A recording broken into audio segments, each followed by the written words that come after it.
All right, shalom, and welcome to another Bible study that Yahweh has enjoined unto us here in Stone Mountain, Georgia. My name is Esaac of Israel, and I'm the priest of the United Congregation of Israel. And this is our weekly Bible study that we do every fourth day, or as it is more commonly known as Wednesday, at 7 p.m. Eastern Standard Time. I have to reiterate Eastern Standard Time because we have so many people who eventually have joined us from different parts of the country and whatnot. All of our times that we will announce, all of those things will be Eastern Standard times. Even when it comes down to our, whether we're keeping the new moons or anything anything like that, everything is going to be Eastern Standard Time. So remember that when we do announce what times we're doing whatever particular thing we are discussing. Before we get started, we're going to go ahead and begin with a prayer. So we're going to rise and face the east, which is toward the holy city of Jerusalem. This is why we face the east. And if we were located in a different area, then wherever the holy city was, that would be the direction in which we would face. All males, remove your head covering, and females always pray with their head covered. Abba Father, Most High Covenant Elohim of Abraham, Isaac, and Yaakov, we thank you, Yahweh, for giving us another opportunity to gather together and fellowship and read out of this great legacy that you have left unto us. We thank you, Yahweh, for calling us out of gross darkness into your glorious light. We understand, Yahweh, that we are not worthy to be called out of darkness, but nonetheless, Yahweh, we thank you and we pray that you never take away your light from us ever again.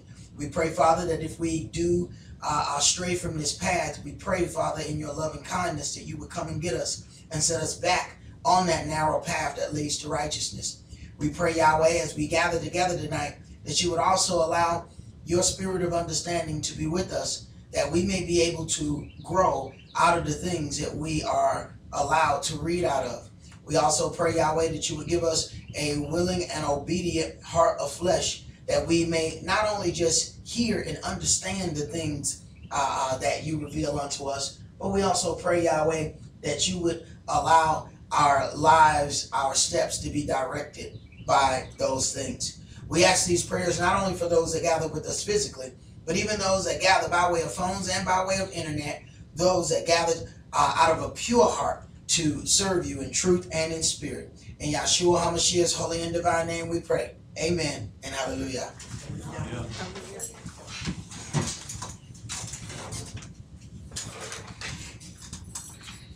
All right, we're going to begin today in Isaiah chapter 14. Okay, as always, if you have any questions, you can email those questions to the uci.org@gmail.com. The uci.org@gmail.com. You can email your questions if you do have any questions. And the people who are here, of course, all you have to do is raise your hand if you have a question. A Bible study, it is called Open Bible Study for a reason, so that if we get to something and we need to go into it a little more, if we're able to do that in this sitting, we'll do it.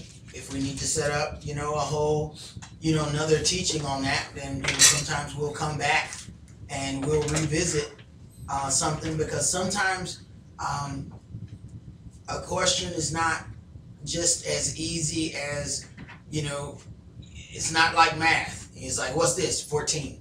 It's not like that. There are certain things that you can be given the answer and still not really understand the answer, because there's 4 or 5 other things that you probably need to understand before you can fully understand that particular thing.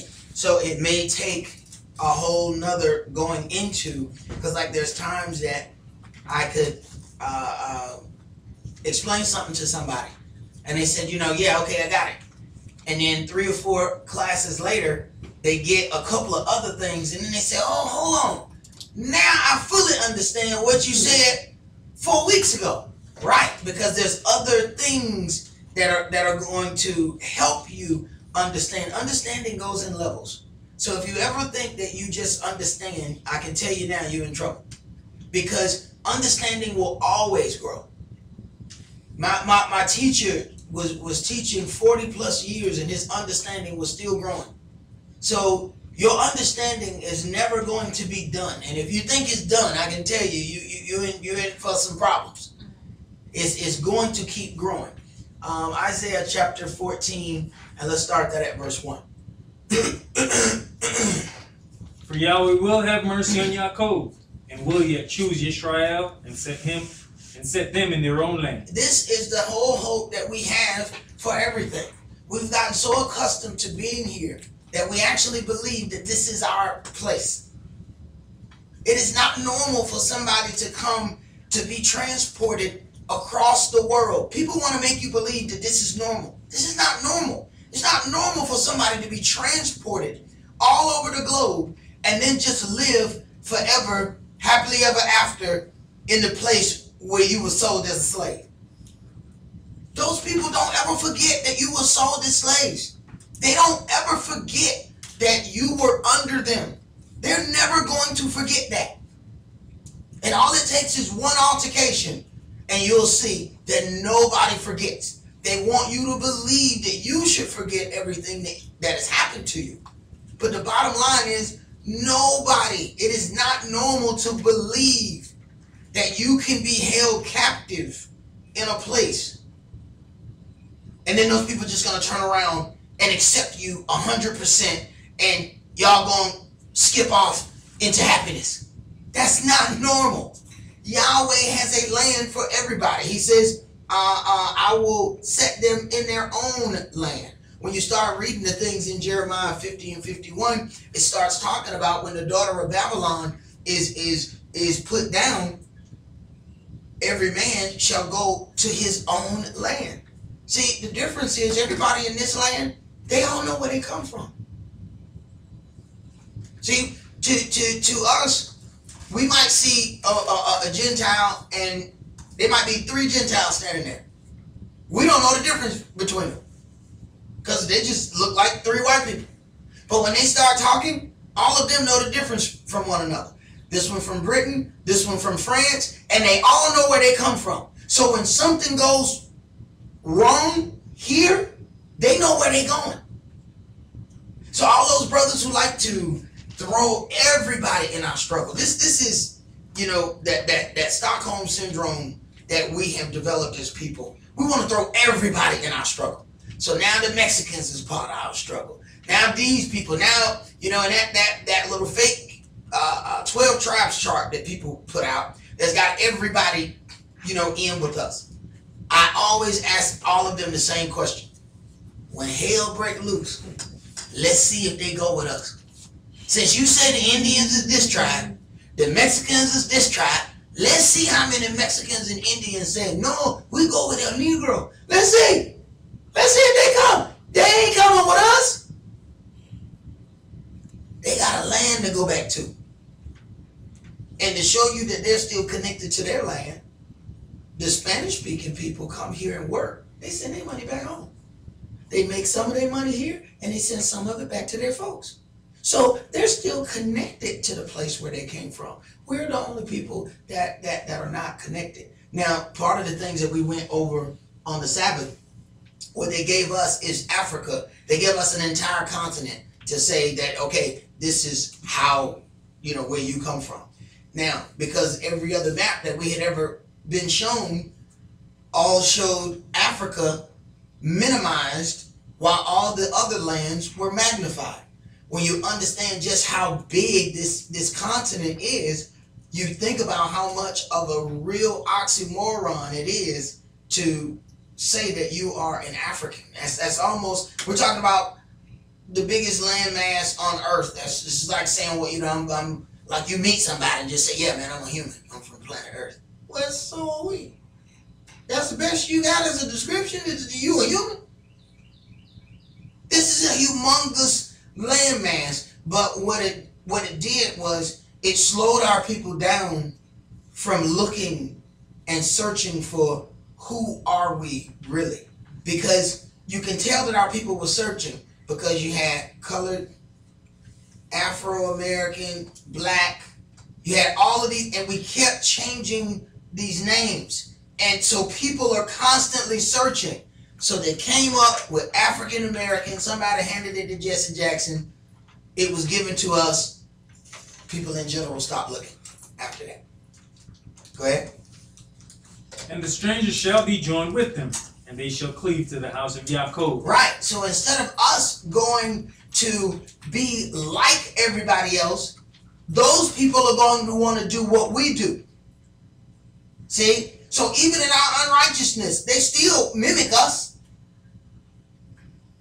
People will talk about, you remember, back in the days, people, if you were real black, people join you. If you had big lips, people join you. And now they selling all that. If you was too big boned, they join you. Man, they selling big bone shots. They selling big bone pills. They pulling shots out of people behind to put it in their lips. We got you on for having big lips. They told you that those were unacceptable traits. The whole time, everybody wanted them traits.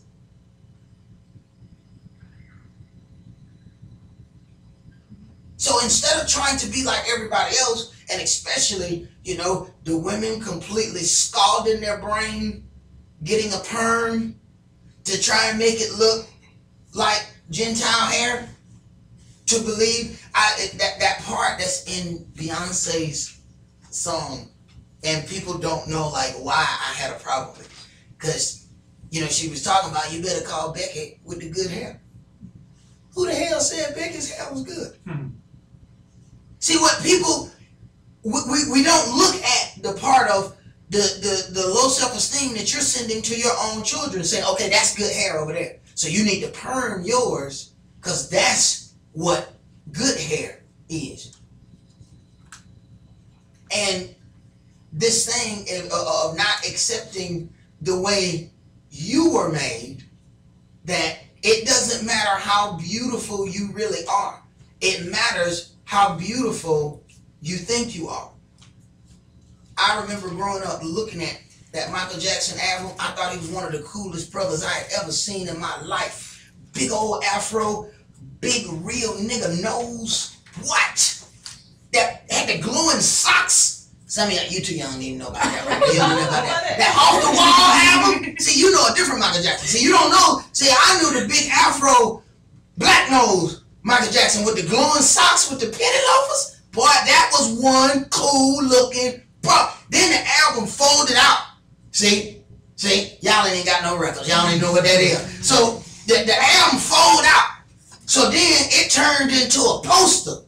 You took the album out, put the album somewhere else, put the full length, so it looked like it was just half of him on the picture, and then you folded it out, and you see it went all the way down to the glowing socks. That was a cool cat, but it didn't matter how handsome he was.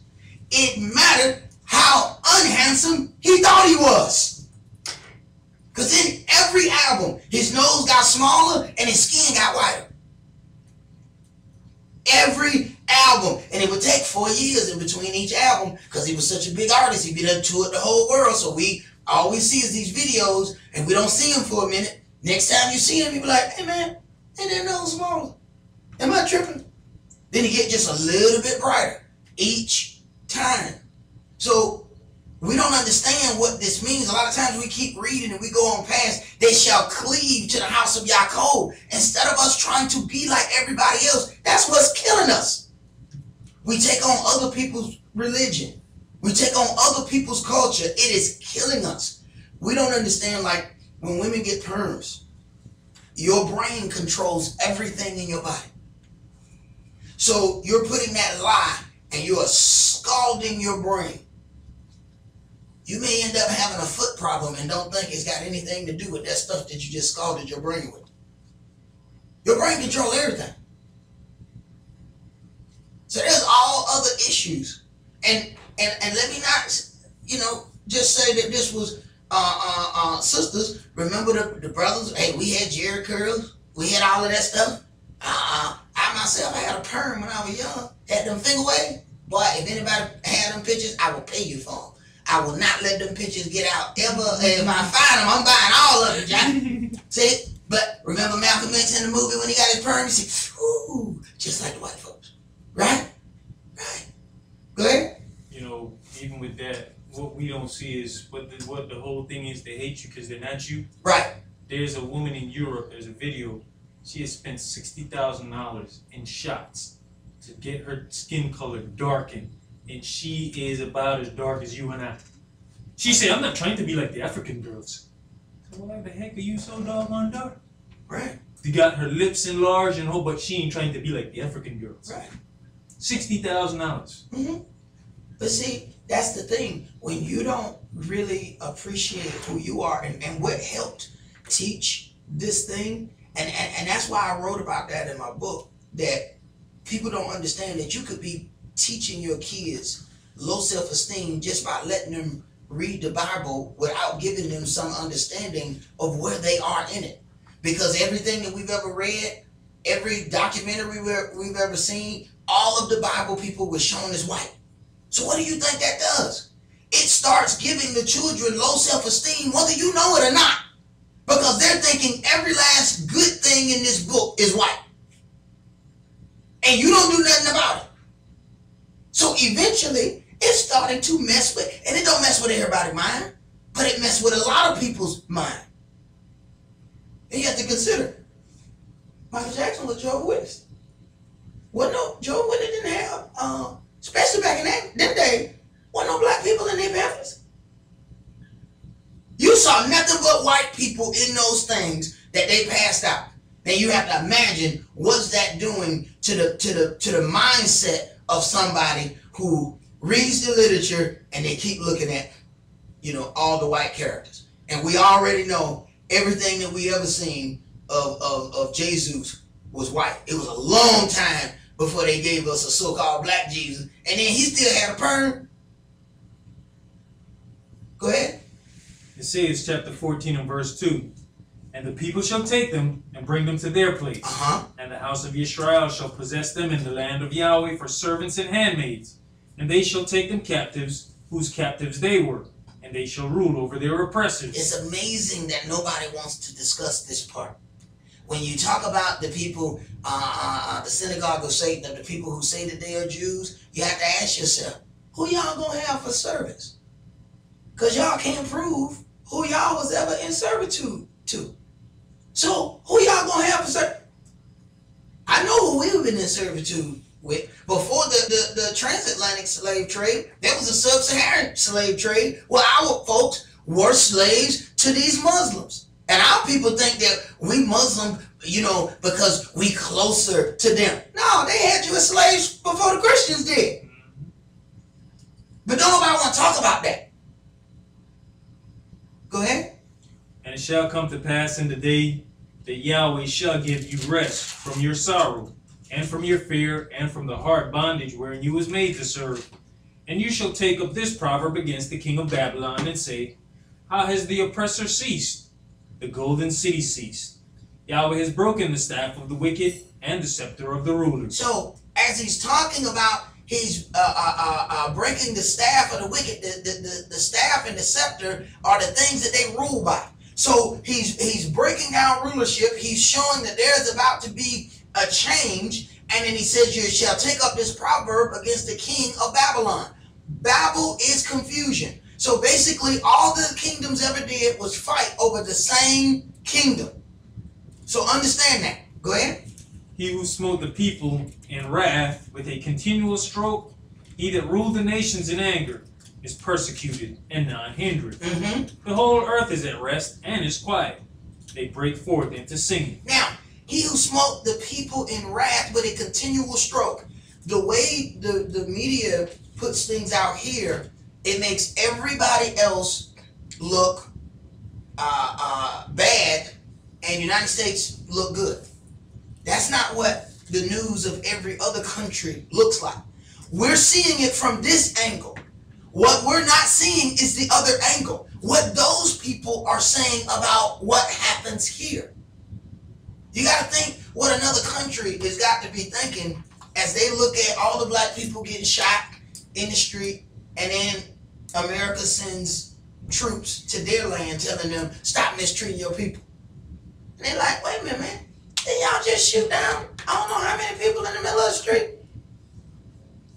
So you got to understand what they look like to other countries. Go ahead. You know, the funny thing is, everybody's talking about how crazy this president is. No, this president got a lot of truth because he's told you point blank, this is not real news. But because he's so off the wall, people ain't paying attention to it. There is truth that comes out of craziness. Hey, and he got a job to do. And he is doing that job. And let me tell you something. He is also making people don't understand what arrogance does. It makes people hate you. And Donald Trump has been in a period of, he has always been someone in privilege. And someone who's always had privilege, now he's going from privilege to ultimate power. So the stuff that he would always say, if you get right down to it, I was telling people, it's the same thing as his TV show. He doing the same thing. You're fired. He done fired I don't know how many people since he been there. Yeah, he doing the same thing he did on the show. You're fired. If he don't like something, he just write up a new something. He just, hey man, you do know that there's like Congress that out of hell with all that. Look, I'm just gonna write this and y'all go do it. He's doing exactly that. So, but what is that going to do? It's going to anger other nations, because even as sovereign countries, there are certain ways that they have to deal with one another. See, so from one mob boss to another mob boss, he's not going to straight be disrespectful to this mob boss. They're going to have them a conversation. They may not like one another, but there's a certain amount of respect that they know they got to have for one another, because they know each one of them got enough power to send a lot of weaponry that way. So they're going to speak a certain way. A man of privilege is not understanding that, and he's talking to leaders of countries in a derogatory manner that might make all hell break loose. This is increasing the disdain for this place. See, people don't know everything happens in steps. They already had issues. This is making those issues multiply, because he will say anything to anybody at any time. Go ahead. Isaiah chapter 14 and verse 8. Yea, the fir trees rejoice at you, and the cedars of Lebanon, saying, since you are laid down, no fellers come up against us. Hell from beneath is moved for you to meet you at your coming. So now we're on a whole nother level here. You have to notice the gear change. Now, at the beginning, we're talking about verse 1. Yahweh will have mercy on Jacob and will yet choose Israel and set them in their own land. Now, at verse 7, the whole earth is at rest and is quiet. They break forth into singing. Since you are laid down, no feller has come up against us. So now we're connecting the restoration of the children of Israel with this certain event that ends up being peace on earth. Now, what's happening here? Keep going. It stirred up the dead for you, even all the chief ones of the earth. It has raised up from their thrones all the kings of the nations. All they shall speak and say unto you, are you also become weak as we?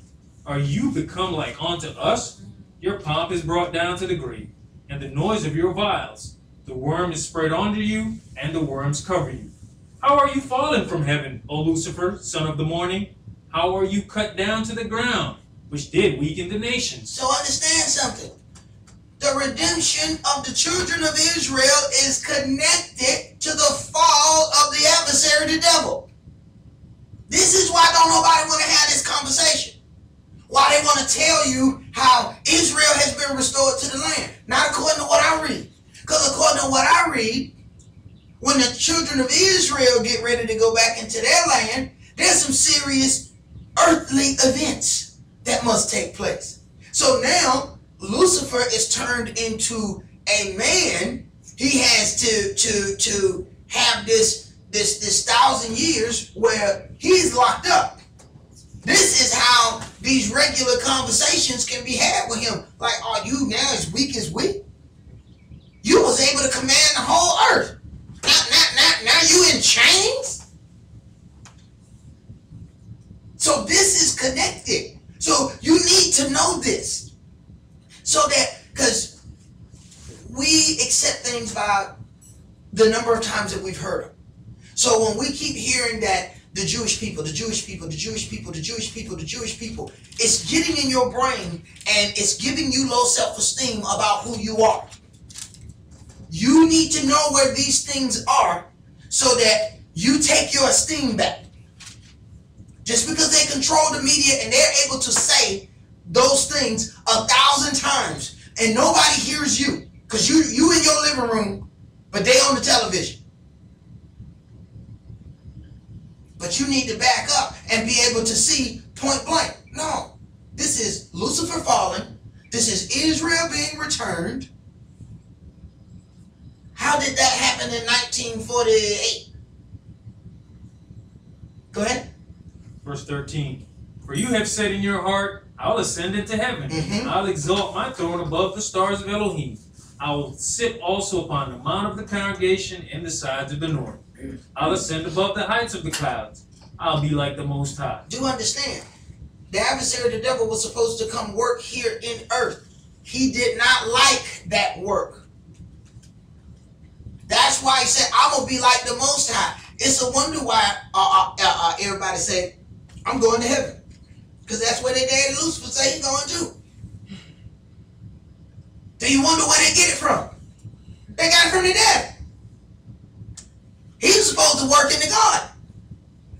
You have to wonder, how did that confusion get started in the garden? Who do you think started it? Go ahead. Yet you shall be brought down to the grave, to the sides of the pit. They that see you shall narrowly look upon you, and consider you, saying, Is this the man that Is this the man? See? Go ahead. Is this the man that made the earth to tremble, that did shake kingdoms, that made the world as a wilderness, and destroyed the cities thereof, that opened not the house of his prisoners?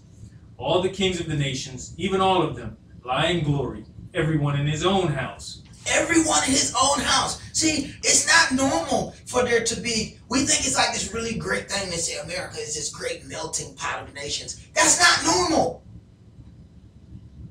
Like, people come and visit your house, but they supposed to go home.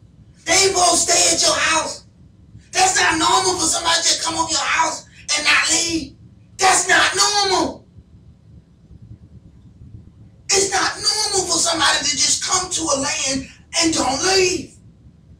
Everyone in his house. You think about all the issues that we have here. We have all these police brutality. It's real easy to figure out.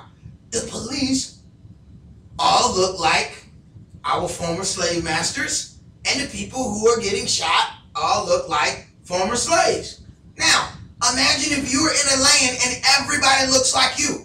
Now, there has to be some other kind of problem to cause issues. Now there has to be some different kind of division, because it can't be about this color or this race or this ethnicity, because they're all the same. You got to think about how many problems just automatically erase themselves when you with your own folk. So then, even if as you get with Israel, then you have 12 different tribes of Israel. Then you got the people of that tribe living together. Now you erase a whole nother thing. If Levi living with Levi or Judah living with Judah, how we got problems? Yeah, I got a problem, you know what I'm saying, with that brother from Dan, such and such. Yeah, he ain't gonna be over here. Your land over there. See? Judah lived with Judah. Go over there. Why you over here? See, Yahweh even said we're supposed to date from within our own tribe. We're supposed to marry within our own tribe. So what you doing over here? So now you got even more of a connection, which erases more problems. Go ahead. I mean, it's even evidence, just like you say, with this whole melting pot. You see how the white cops treat white people. And our people are so brainwashed that the black cops treat us worse. Instead of having compassion on your own people. The Indians, they have a reservation. They have their own policing. They sure do. These other people can't go on their reservation and do no policing. Sure can. And let me tell you something. I seen a white man cuss the police out so bad, I was trying to figure out, what is this? White folk can cuss the police out and nothing happens to them. I'm talking about, I went to court and watched the old white man cuss out everybody in there. And I'm talking about, he's shaking. He can't even be still. He cussed everybody out. They let him cuss everybody else out in there. They took up his he cussed them out before he, paid his fine. Not one thing was done to him. You let a brother do that if you want to. You go right ahead. They're going to show you the difference between you and them. You go ahead. See how that work out for you. Go ahead. It's interesting that you mentioned community policing because yesterday Shaquille O'Neal was in the news saying that he was planning for a law enforcement career. He's saying, he remembers coming up when he was a child and we had sheriffs and deputies in the community. We had people that looked like us in the community, people that came into our schools and did. So he's on the news talking about this yesterday. He gonna die. Yeah, he gonna be the easiest thing to shoot at. I mean, what he like 7, 8, you know what I'm saying? 300, they ain't gonna miss him. Here's the thing. The KKK is traded in their hoods for badges. Mm-hmm. And what other, you have to ask yourself, if you hate black people and you want them to die, the best career for you is a policeman. Cause you actually, every time you shoot one of them, you get vacation. It's like extra points. It's like a video game. Like, oh man, you just got vacation. Cause paid leave is a vacation. So being a policeman is the perfect career for a skinhead. Go ahead. Verse 19. Isaiah chapter 14 and verse 19. But you are cast out of your grave like an abominable branch, and as the raiment of those that are slain. Thrust you through with a sword that go down to the stones of the pit, as a carcass trodden under feet. You shall not be joined with them in burial, because you have destroyed your land and slain your people. The seed of evildoers shall never be renounced. So Lucifer got people? Sure he does.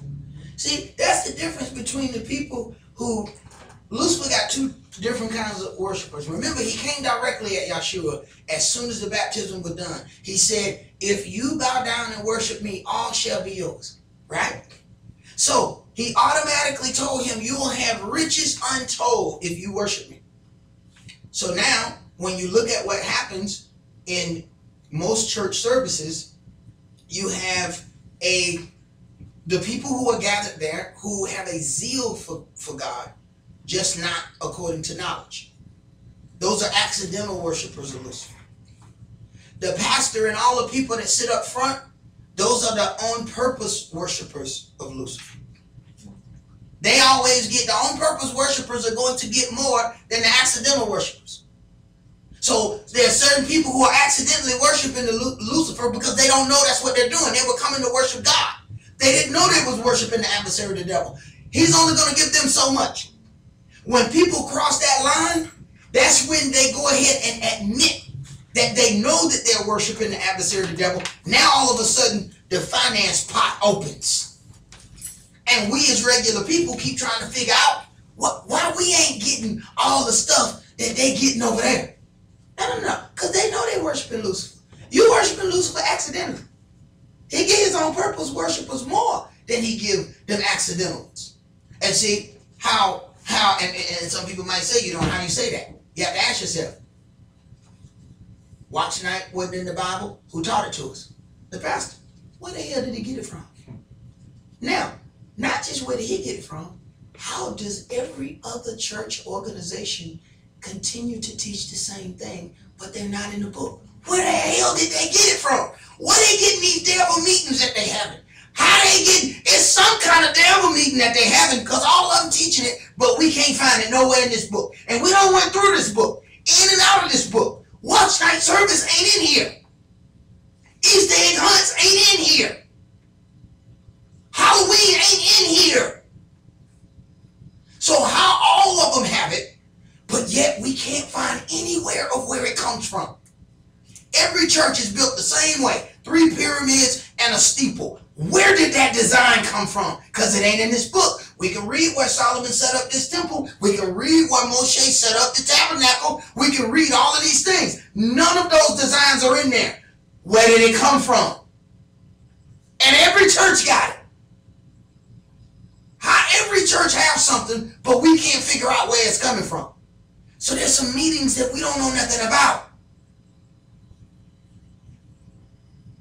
That's where I get the on-purpose worshipers of Lucifer versus the accidental worshipers of Lucifer. Go ahead. Verse 21. Prepare slaughter for his children for the lawlessness of their fathers, that they do not rise, nor possess the land, nor fill the face of the world with cities. For I will rise up against them, saith Yahweh of hosts, and cut off from Babylon the name and remnant and son and nephew, saith Yahweh. I will also make it a possession for the bittern and pools of water, and I will sweep it with the besom of destruction. I will sweep it with the broom of destruction. In Georgia, 150 acres has burned.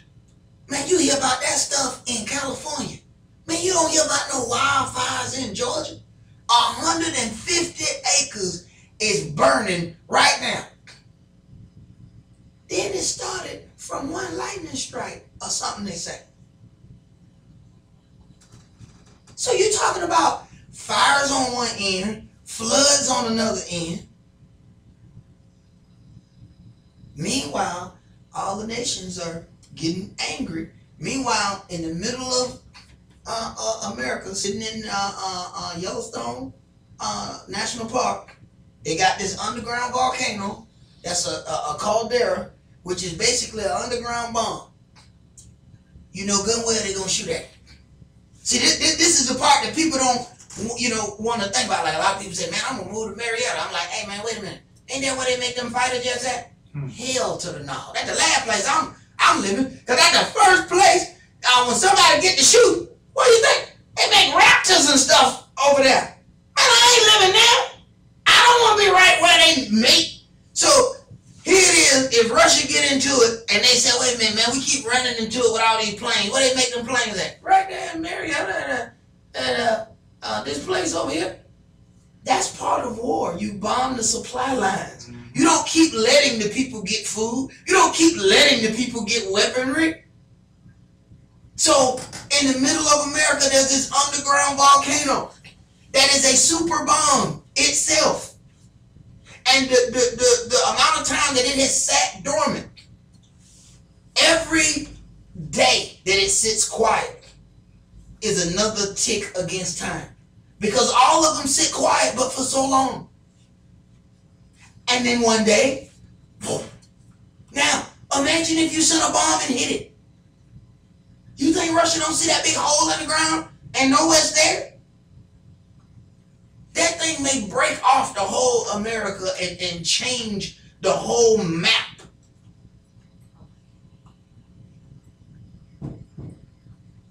What was that thing you were saying, Kish? They were talking about, they were saying America had the mother of all bombs, and then Russia was talking about they had the father of all bombs. So now we're talking bomb talk now. See? Understand now, when we start talking bomb talk, we like, all right, show me your gun. Well, let me show you my gun. All right. So now we playing, let's see who gun bigger. Now this meant one thing when you had a diplomatic person who was used to dealing in government. You got a businessman doing this who's used to just, when it don't work out, oh, just claim bankruptcy and start over. This is what he's used to. Okay? It's a difference. See, these people, they used to playing this. They're playing for the long haul. It's a different game in chess than checkers. See, chess and checkers ain't the same game. The board look alike, but it's a totally different game. Go ahead. It's bad when you firing your advisors because you don't want to hear what they've got to say. The people who are telling you, don't do this. Right. This is not wise right now. So what does that mean? Eventually, you're gonna be surrounded by a bunch of yes men who are going to agree with everything you say and help you toward destruction. Go ahead. Say the Yahweh of hosts, verse 24. Yahweh of hosts has sworn, saying, surely as I thought, so shall it come to pass, and as I have purposed, so shall it stand, that I will break the Assyrian in my land, and upon my mountains tread him underfoot. Then shall his yoke depart from off them, and his burden depart from off their shoulders. This is the purpose that is purposed upon the whole earth, and this is the hand that is stretched out upon all the nations. For Yahweh of hosts has purposed, and who shall disannul it? And his hand is stretched out, and who shall turn it back? In the year that King Ahaz died, was this burden. Rejoice not you, whole Palestina, because the rod of him that smote you is broken. For out of the serpent's root shall come forth a cockatrice, and his fruit shall be a fiery flying serpent. And the firstborn of the poor shall feed, and the needy shall lie down in safety. All right, let's go to Matthew chapter 21.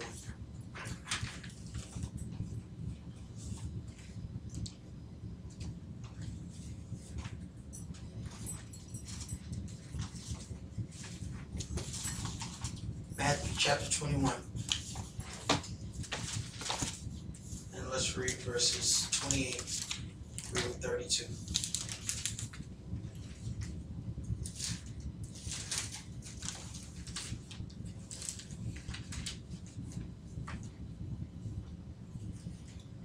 Verse 28. But what think you? A certain man had 2 sons. And he came to the first and said, Son, go work today in my vineyard. He answered and said, I will not. But afterward he repented and went. And he came to the second and said likewise. And he answered and said, I go, sir, and went not. All right. So then we have these 2 sons. When you get right down to it, the entire gospel, the entire thing is set upon this parable of the 2 sons, the 2 covenants. This entire setup is based on that. You got one covenant here, you got another covenant. You have Esau and then you have Yaakov. You have these 2 sons, and he keeps doing this thing with the setup of the 2 sons. So this is more than just an allegory, okay? This is explaining some things. Go ahead. Whether of the 2 did the will of his father? They say unto him, the first. Joshua says unto them, verily I say unto you, that the publicans and the harlots go into the kingdom of Elohim before you. The publicans and the harlots go into the kingdom of Elohim before you. Go ahead. For Yohanan came unto you in the way of righteousness, and you believed him not, but the publicans and the harlots believed him.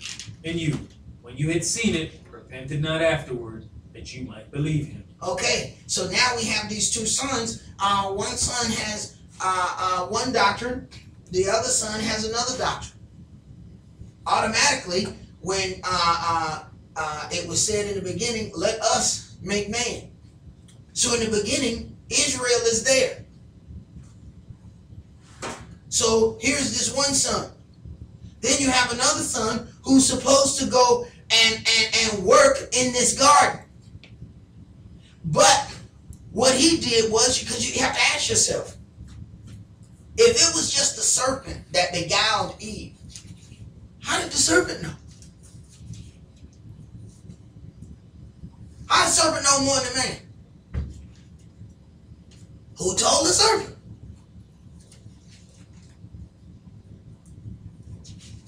So this is how he went. But he went not. He said, I go, sir. But he didn't go. Why? Because he went to bring it down. He hates man. And he hates the attention that Yahweh has given man. And if y'all got kids, y'all gonna figure this out. That you tell the children to do something, and then they purposely do it bad, so you don't ask them to do it no more. You tell them to take out the trash, they drag the trash all throughout the yard. You got trash. You got all kind of stuff just leading from the door to the top of the hill. Cause they hope, well, I did it. I couldn't do it no better than this. So come get me. No. We're gonna stay out here all day, and you're gonna pick up every last bit of that trash. Matter of fact, you're gonna take out the trash every day until you learn how to do it right. So he went. He said, "Yeah, I'll go," but he went to that garden and he went to take care of his own agenda. That's why when you see this battle going back and forth between him and Yahshua, of course, he's going at it with Israel. Everybody else see Yahshua. He saw the spirit that descending upon Yahshua at baptism, and he automatically started to test that. Why? Because he said, look here, I know you made flesh, but you ain't never been in it. See, I've been working with these people in this flesh. I know how weak their flesh is. Well, I done got people to kill people. I got people to lay with people they ain't got no business laying with. I done talk people into all kinds of stuff because of that flesh. So we're going to test this flesh right off the rip. You hungry? You ain't never been hungry. You don't know how hungry is. I bet you want to turn these stones into bread. Now here it is. An entity not knowing hunger automatically goes through a fast, and here comes the adversary to test him. Let me see if you can make bread out of these rocks. See? Because see, if you don't understand flesh like that, you don't understand. If you fasting, last place you need to be standing there right next to some bread. So he's automatically testing that flesh. So understand, these sons knew each other. Let's go to Job chapter 1. No, you don't say anything about the fact that we need to be happy that that first son repented and went. Right.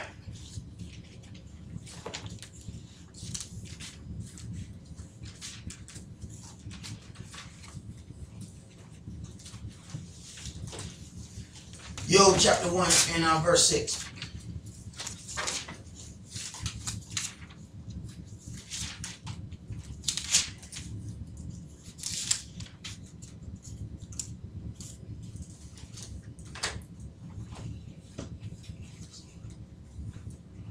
Verse 6.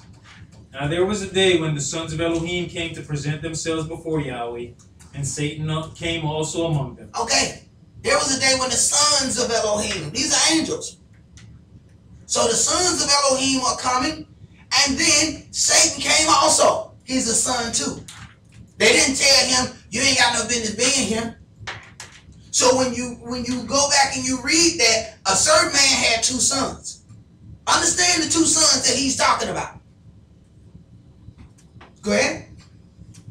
And Yahweh said unto Satan, whence cometh you? And he said, what you doing here? He said, where you come from? Go ahead. Then Satan answered Yahweh and said, from going to and fro in the earth and walking up and down in it.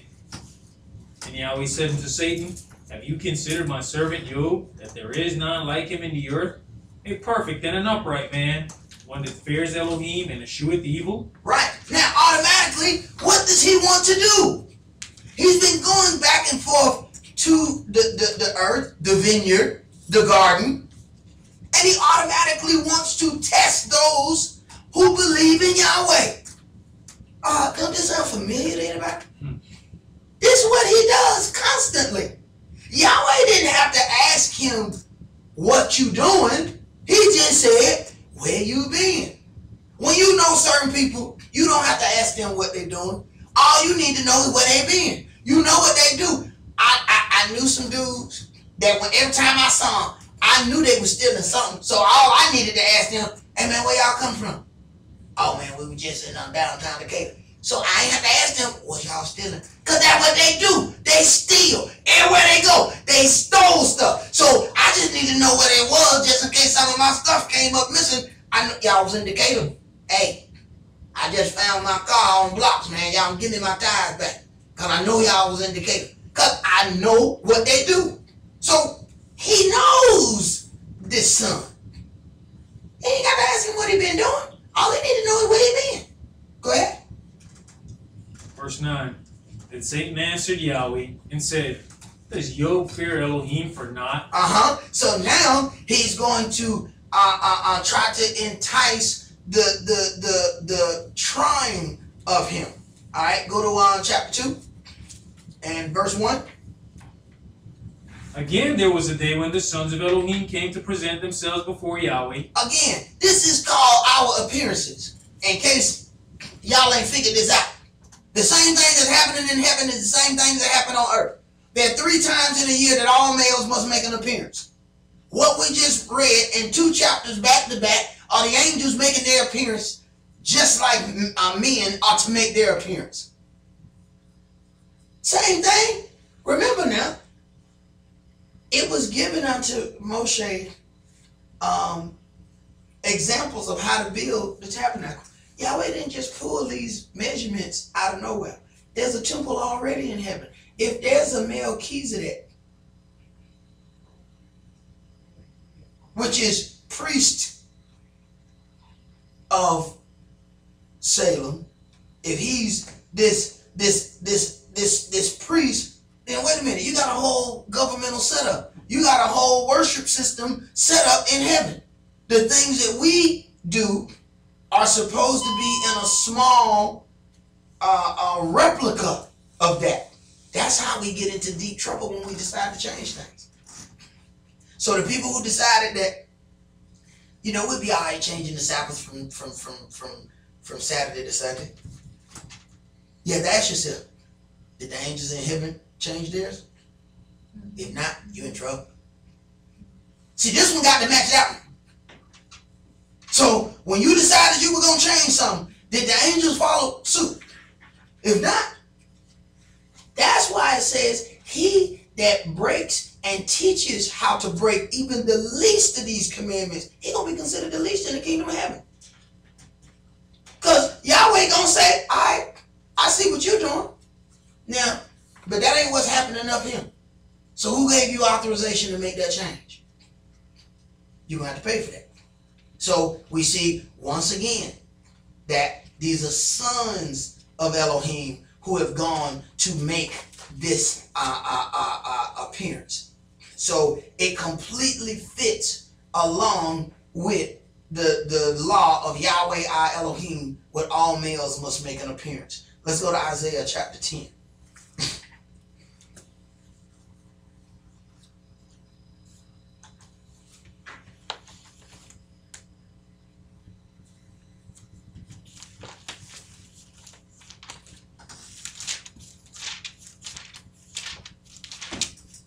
Let's start that at verse 1. Woe unto them that decree unrighteous decrees, and that write grievousness which they have prescribed. Right. Who gave them authorization to change this out? That was an unrighteous decree. They have thought to change times and laws.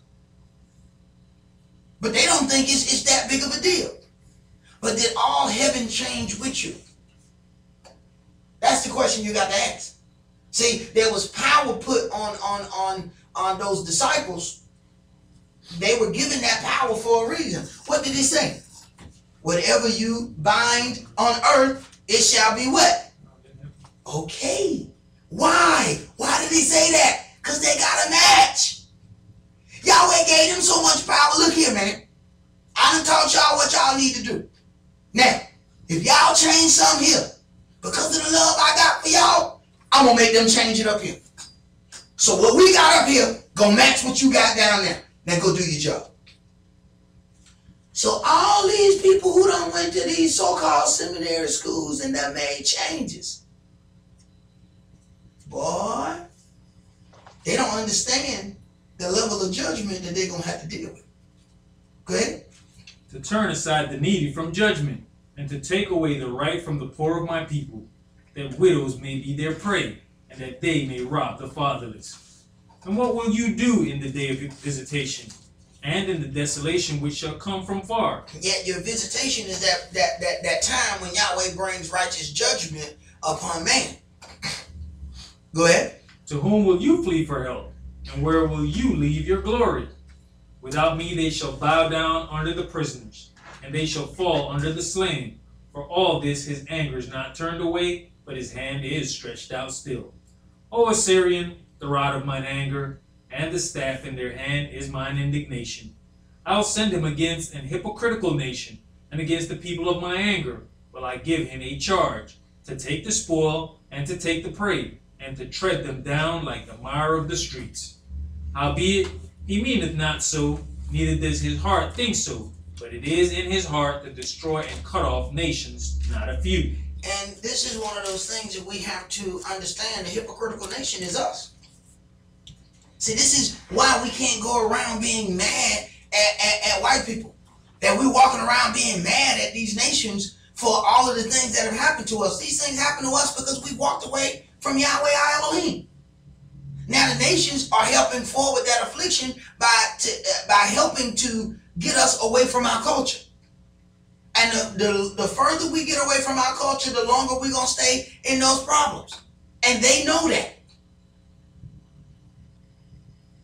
But no nation would have ever had power over us if we did what we were supposed to do. So it's like you don't, go down the street, do something stupid, fall off your bike, and then get up and kick the bike. Like it's the bike's fault you failed. You made a stupid decision to do something on the bike. Now you're going to say it's the bike's fault. The bike didn't make you fall. It was what you were doing on the bike that made you fall. Go ahead. Verse 8. For he said, are not my princes altogether kings? Is not Calno as Carchemish? Is not Hamath as Arpad? Is not Samaria as Damascus? As my hand has found the kingdoms of the idols, and whose graven images did excel them of Jerusalem and of Samaria, shall I not, as I have done unto Samaria and her idols, so do to Jerusalem and her idols? Right, because now you have a divided land. You got Israel on one side, and you got Judah or Yehuda on the other. This is why you hear everybody in the land talk about they Jews. They're trying to cast off the whole other 9 tribes. Everybody want to be a Jew because that is where the ruling authority comes. So don't nobody want to be nothing else. And this is even a Johnny-come-lately term that couldn't even have been used during those times anyway. Jerusalem is actually Jerusalem. It's Yeru, Salem. Salem, Shalem, Jerusalem. Melchizedek is the king of Shalem, Yeru, Shalem. So the same thing that's there is set here. You got Salem, and then you got Yeru, Salem. Isaiah 11, let's start that at verse 1.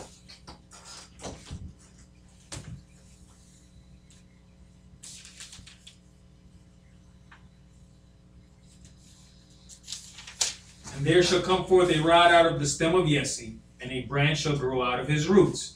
And the Spirit of Yahweh shall rest upon him. Right, and we have these 7 spirits, and everything is set up according to this. He said, let us make man. The world was founded.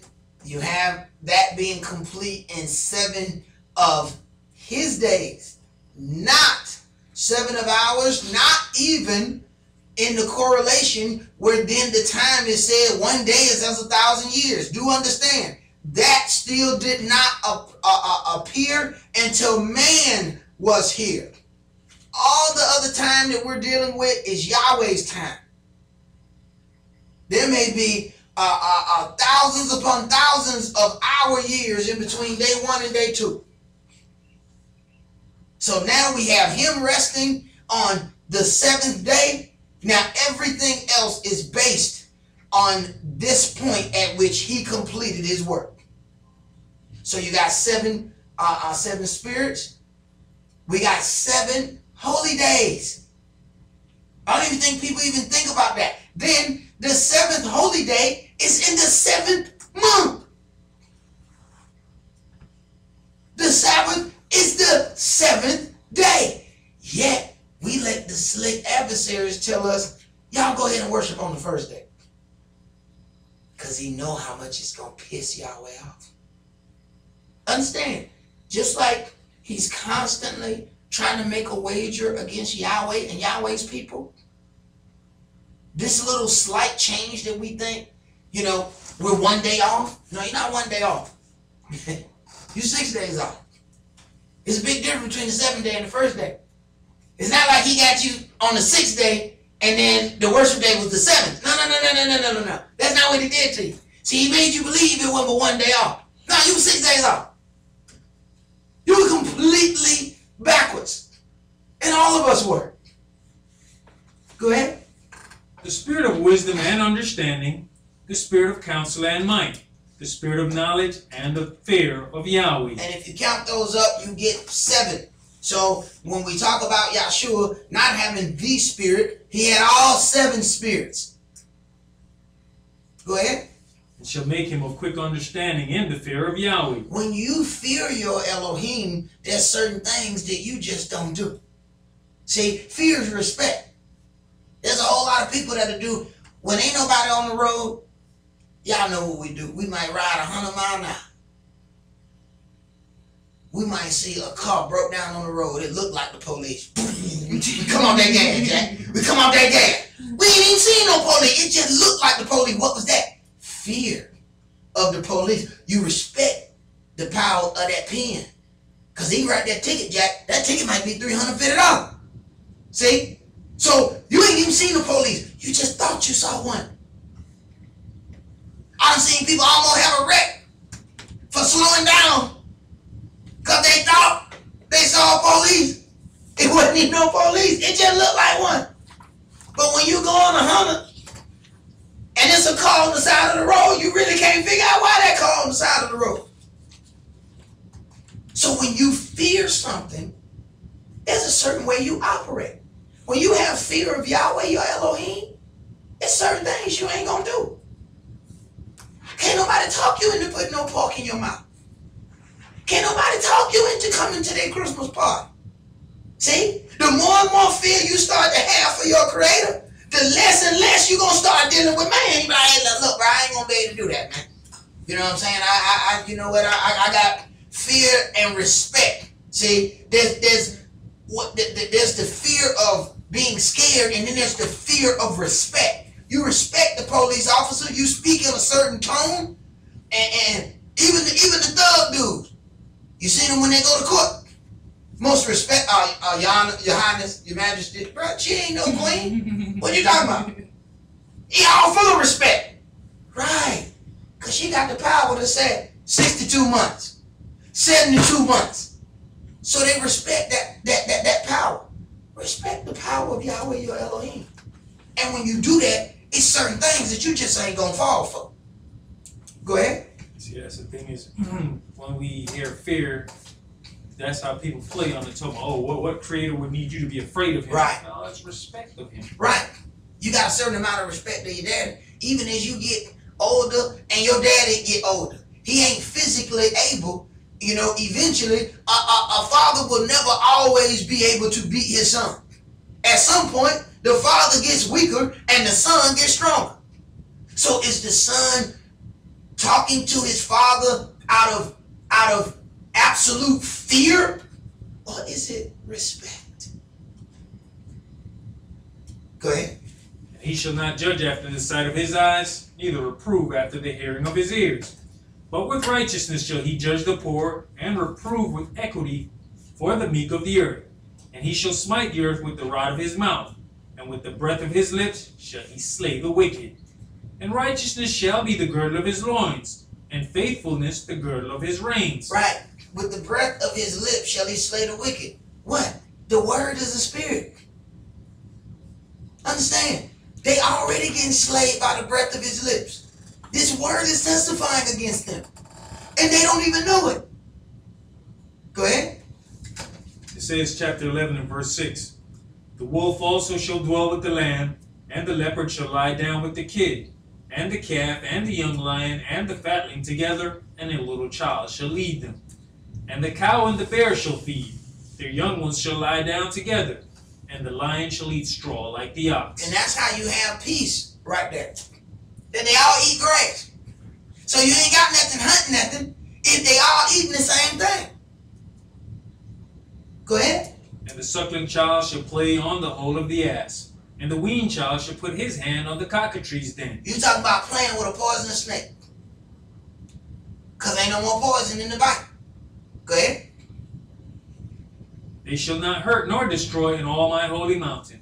For the earth shall be full of the knowledge of Yahweh, as the waters cover the sea. So this is where Lucifer wants to then poison you. He wants to give you knowledge out of context. It says, the earth they shall not hurt nor destroy in all my holy mountain, for the earth shall be full of the knowledge of Yahweh. First thing the adversary wants to do, hey, look, if you eat from this tree, look, you ain't gonna die. You ain't gonna die. Look, you gonna be like a god, see? You gonna know good and evil. See, it's knowledge at the wrong time. Knowledge at the wrong time gets you killed. This is the same thing that's been happening to us. Before we came to this truth, the adversary sent somebody to us and we'll get some knowledge out of context. The same thing he did to Yahshua. He said he got angels to bear you up, lest you dash your foot against a stone. So won't you jump on off this cliff? And the word did say that he have angels to protect you. So then Yahshua took the word and put it back in context. It is also written, thou shalt not tempt Yahweh thy Elohim. He didn't say, Lucifer, you lying. He don't say that. No, because he did say that. But he took the word, but he took it out of context. And the same thing you're going to encounter when you go and deal with other people in this word. The word that they're saying is true, but they're going to use it out of order. And what you're learning now is how to put it back in context. Same thing Yahshua did. That's what you're learning right now. That's what you're going to continue to learn. The very thing that Yahshua did to the adversary, the devil. See, that's a whole nother level of fight. See, it's the first beginning of the fight is when somebody say something that ain't in the word. Oh, man, that's easy. That's easy. Man, that ain't in the word. Get on out of here. No. The fight get good when they say stuff that really is in the word, but just use it out of context. That's when you're growing. That's when you got to grow a little bit to get in them fights. Go ahead. Verse 10. And in that day there shall be a root of Jesse, which shall stand for an ensign of the people. To which shall the Gentiles see. Right, but we got brothers out here teaching that Gentiles can't attain under their salvation. And to make that lie make any sense, they didn't say that we became the Gentile. So now we're going to seek unto ourselves. What kind of sense that make? Go ahead. And his rest shall be glorious. And it shall come to pass in that day Adonai shall set his hand again the second time to recover the remnant of his people, which shall be left from Assyria, and from Egypt, and from Pathros, and from Cush, and from Elam, and from Shinar. Shinar is Babel. Do you understand? That is Babylon. Go ahead. And from Haman, and from the islands of the sea. So when you get to all of these things, and it shall come to pass that Yahweh will set his hand again the second time. So, not counting the situation that happened in Egypt, there's supposed to then be a mass exodus of the children of Israel, and not just from one place. This is not just all the people coming out of America. No, Judah always has to be dealt with first. But all the other nations and all the rest of Israel will have their opportunity and turn as well. So you look at all of these various places. This is how Israel is to return. There's this exodus from many places. Yet we've been given that all of Israel just came out of Germany in 1948, and now they are all the Jews, and according to them, don't nobody need to look for no lost tribes of Israel. Don't even look for them. It's hogwash. Don't even worry about it. Go ahead. And he shall set up an ensign for the nations, and shall assemble the outcasts of Israel, and gather together the dispersed of Yehudah from the four corners of the earth. And to gather together, and shall assemble the outcasts of Israel. Outcasts. See, we suffer the same things in every country that we're in. It ain't just about what's happening here. You go to South America, them people down there having the same problems that we have. They Spanish speaking, yes. And this is what I'm trying to tell people. You know, people talking about the Spanish people or this tribe. Let me tell you something. The descendants of slaves that are among Spanish-speaking people are Israelites. Everybody in there are not Israelites. And do understand, they get treated much in a different way than the rest of the people. It ain't hard to figure out who were the descendants of slaves. They have the same issues that we have. They're in the poorest communities and they're having the hardest problem with police. Go ahead. And the envy also of Ephraim shall depart, and the adversaries of Yehudah shall be cut off. Ephraim shall not envy Yehudah, and Yehudah shall not vex Ephraim. Right. So they're not going to be these two separate nations constantly having problems with one another. See, this is why the woman at the well was having that conversation, and he said, how be it that you, being a man of Yehudah, ask a woman of Samaria to drink? The Yehudis have no dealings with the Samaritan. He said, woman, if you know who it was that asked you to drink, you would ask me about this living water. Her reply, our fathers drunk from this well. Automatically letting you know that she was of the 12 tribes of Israel. But they were two separated kingdoms, so they didn't deal with one another. And what happened? The adversary used all of that to their advantage. They used our division against us. So just as we are divided into many different factions now, that works to the benefit of the adversaries. Go ahead. But they shall fly upon the shoulders of the Philistines toward the west. They shall spoil them of the east together. They shall lay their hand upon Edom and Moab, and the children of Ammon shall obey them. Right. So you have all of these people sitting there fighting over the land of Israel, the so-called Palestinians, and the people who call themselves the Jews, which is mixed partly of Edomites and of proselytes, which are just converts. They're fighting over land that don't belong to either one of them. Okay? And Yahweh shall utterly destroy the tongue of the Egyptian sea, and with his mighty wind shall he shake his hand over the river, and shall smite it in the 7 streams, and make men go over dry shod.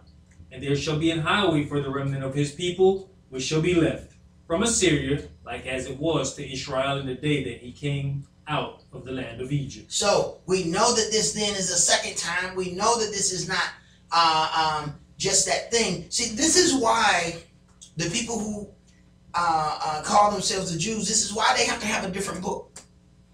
See, they cannot prove their existence out of this one.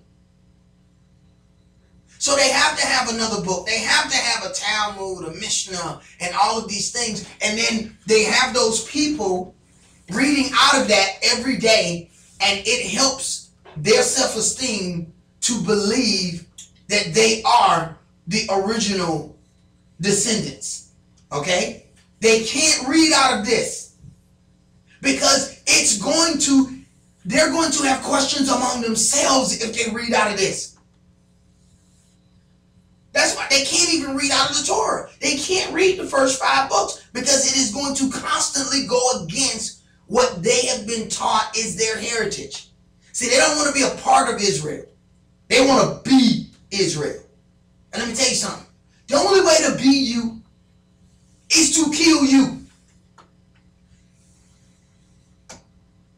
Even in the little twisted movies where the person like makes a double of themselves, what do they always say in the movie?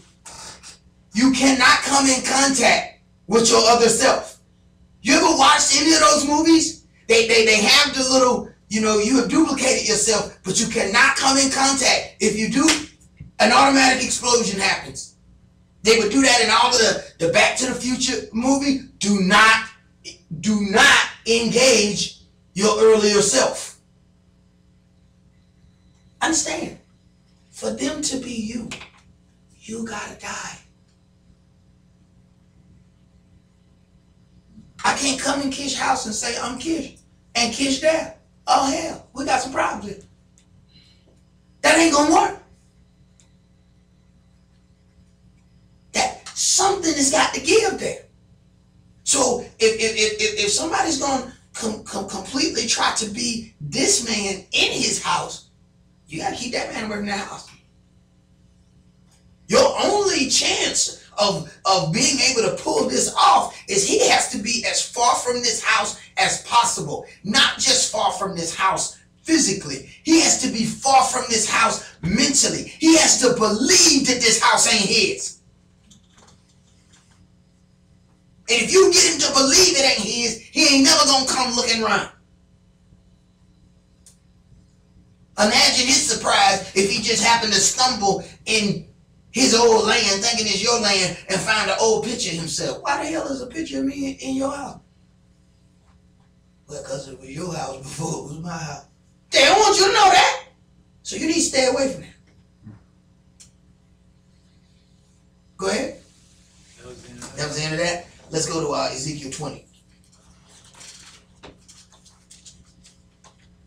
You have to ask yourself why we had so much help from the Jewish when it came time for desegregation and all of these things. See, we thought that help was genuine. No. Nah, that help wasn't genuine. See, you keep your friends close, but you keep your enemies even closer. See, the problem is you just didn't know that was your enemy. Right? They knew. Because, and here's the thing, it didn't necessarily, most of those people are converts. They're proselytes, okay? When you talk about somebody coming out of Germany, those are not true Edomites. Those are Gentiles. Let me tell you something. Gentiles can be proselytes and still worship alongside of Israel. Here's the problem. They don't want to worship alongside you. They want to worship above you. That's what a problem. That's the controversy of Israel that Yahweh got to send Yahshua to come and deal with. They could easily coexist, but they won't. Because you can't coexist with somebody trying to be them. See, we can walk side by side. See, me and kids can walk down the street and we cool. We can walk down the street on one accord, doing whatever work we got to do. But we're gonna have a problem when kids say, well, I'm Esaac. Well, see, now we got a problem now. See, now we can't walk in agreement now because now he walking talking about he me. No. We gonna walk side by side, but you gonna have to be you. You can't walk by me and try to be me. So it's inevitable. There's a fight for this land that's gotta happen. Because they can't say that they are you and Yahweh let that slide. No. He said my house shall be a house of prayer for all individuals. But they can't come to the house saying they're you. Go ahead. You see, we don't see that's that double fold fight. We've got that fight to deal with here. Somebody trying to impersonate us. Yeah, always got that same fight he's got to deal with. Right. So you got Lucifer saying, let me tell you something. Yahweh say you my servants, right? So how you gonna be my servant if you don't understand my struggle? All right. So he got to deal with this Lucifer who trying to be him. So all right, well y'all gonna feel my pain? All right, I'm gonna have your little fake brother over here, your little fake folk. They gonna try to be you. Now you gonna understand my problem. All these people thinking they worshiping Yahweh and they worshiping the adversary of the devil. Why? Because he pretending to be Yahweh. He's pretending to be him. That's why he set up the worship on the sun's day.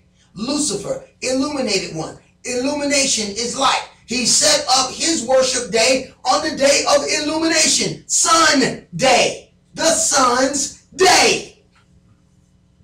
Not sun, S-O-N. Sun, S-U-N. So Yahweh got an impersonator. And Yahweh want to make sure that you feel my pain. See, these people walking around saying they you. Matter of fact, they are so good at saying that they you, that they done convince you that they you. You look in the mirror, you see them. Wait a minute. Now that's a hell of a brainwashing right there. When you look in the mirror and you see somebody else, where the hell I go? Right. They done told this story so good, even you believe it. You ever seen one of them mug shots on TV? And it was like the most general picture of a black dude you've ever seen, so bad to you had to question yourself, damn, what was I at 8 o'clock yesterday? Because damn it, I might have committed that crime, but that looked like me. They're like, how they get to like the most general picture of a black dude like ever? Like, who the hell is that? Because I look like that dude. You start getting your alibi ready. People like, what the hell are you doing? That look like me on that TV, man. I don't know where they get that dude from or where they got that sketch from. But I need to be finding out where I was yesterday between the hours of 8 and 10. See, now you questioning yourself. They're so good at this. And they got other people agreeing with them. People in authority. So that causes you to question whether or not this is truly you. And then you let other people who don't want to be anything, you let them question whether or not this is really you. Because we're not afraid that we're nothing. Nothing is easy to be. We're actually afraid that we may be somebody. Being somebody is much harder than being nothing. When you're nothing, nothing is expected from you. See, it's easy to be nothing. We used to being nothing. We used to believing that we were nothing. No, it's believing that you are something that scares the hell out of you. Go ahead. Ezekiel chapter 20 and verse 1. And it came to pass in the 7th year, in the 5th month, the 10th day of the month, that certain of the elders of Israel came to inquire of Yahweh, and sat before me. Then came the word of Yahweh unto me, saying, Son of man, speak unto the elders of Israel, and say unto them, Thus said the Adonai Yahweh, Are you come to inquire of me? As I live, saith the Adonai Yahweh, I will not be inquired of by you. Will you judge them, son of man? Will you judge them? Cause them to know the abominations of their fathers. Now, will you judge them?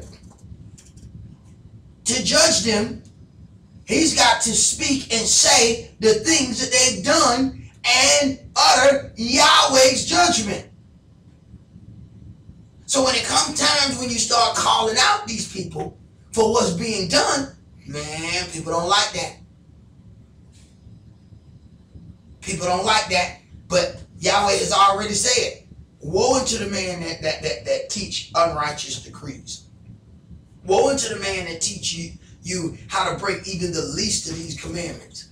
So how can I have a peace with a man that is misteaching the word of Yahweh my Elohim? How can two walk together lest they be agreed? Go ahead. And say unto them, Thus said the Adonai Yahweh, In the day when I chose Israel, and lifted up my hand unto the seat of the house of Yaakov, I made myself known unto him in the land of Egypt, when I lifted up my hand unto them, saying, I am Yahweh your El. Right. Now here it is. He says, I am that I am. Yahweh. This is my name forever. It says he is extolled by his name Yah. You got all of these names after Yah. Yet the imposter is telling you his name is too holy to say. That don't fit what's in the book. How his name gonna be too holy? And then in Deuteronomy, he tells us to publish the name. How can I publish it if I can't say it? How can I write it and I can't say it? So I can write it, but don't read that, brother. Wait a minute, man. He says publish it, bro. What does publish mean? You publish something so that somebody reads it, so that somebody says it. But they're telling you it's too holy to say. But yet, folks can have names with Yah in it. The prime minister named Netanyahu.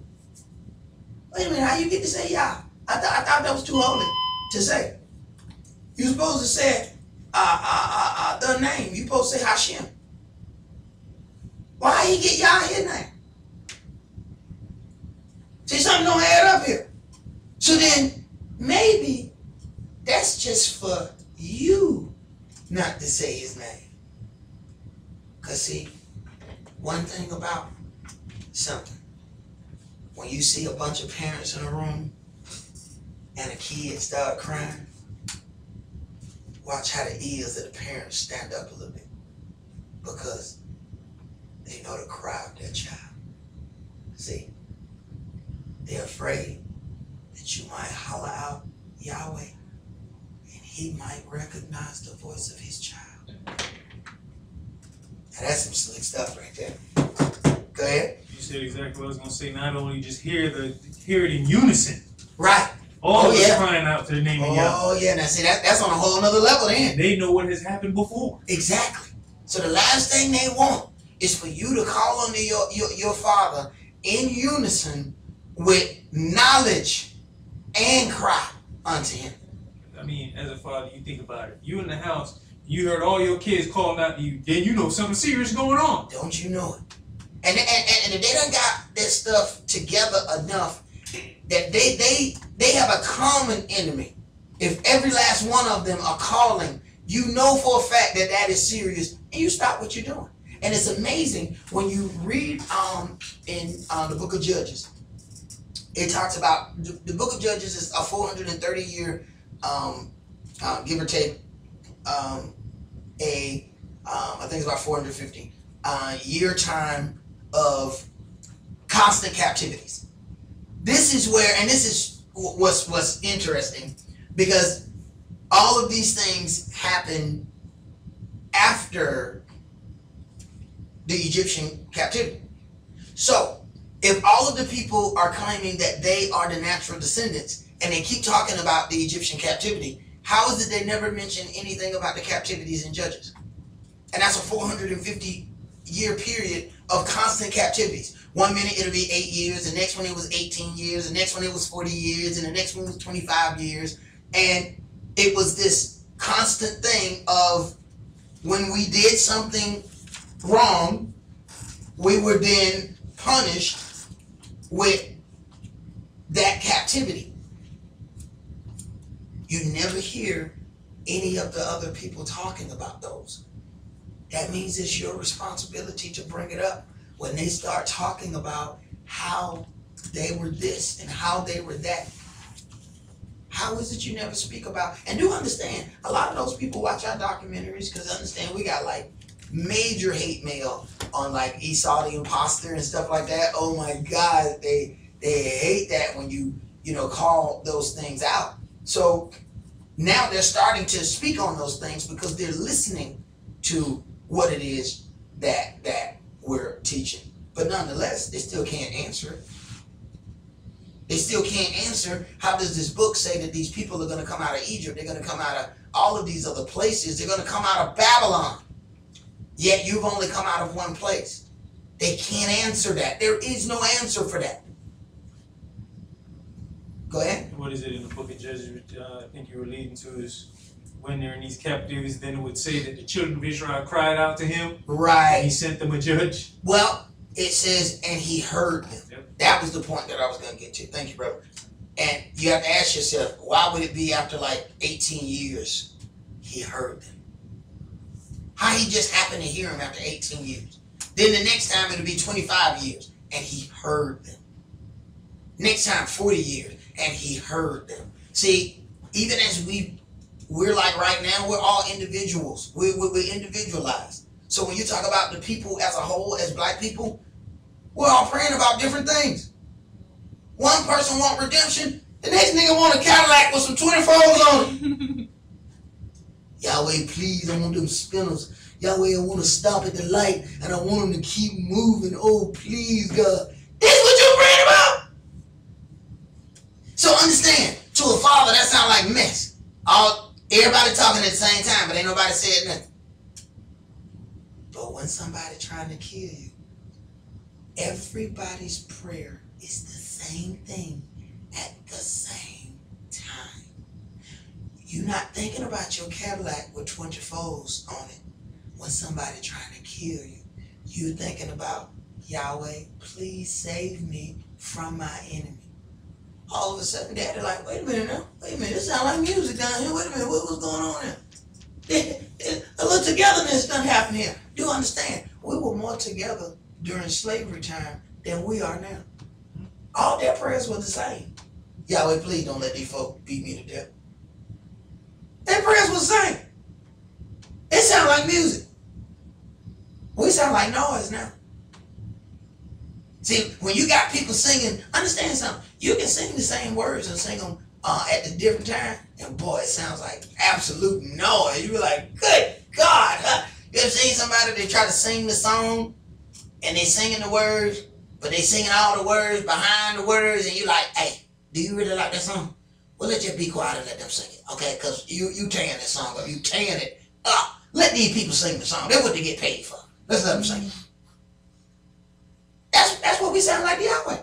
We all out of tune.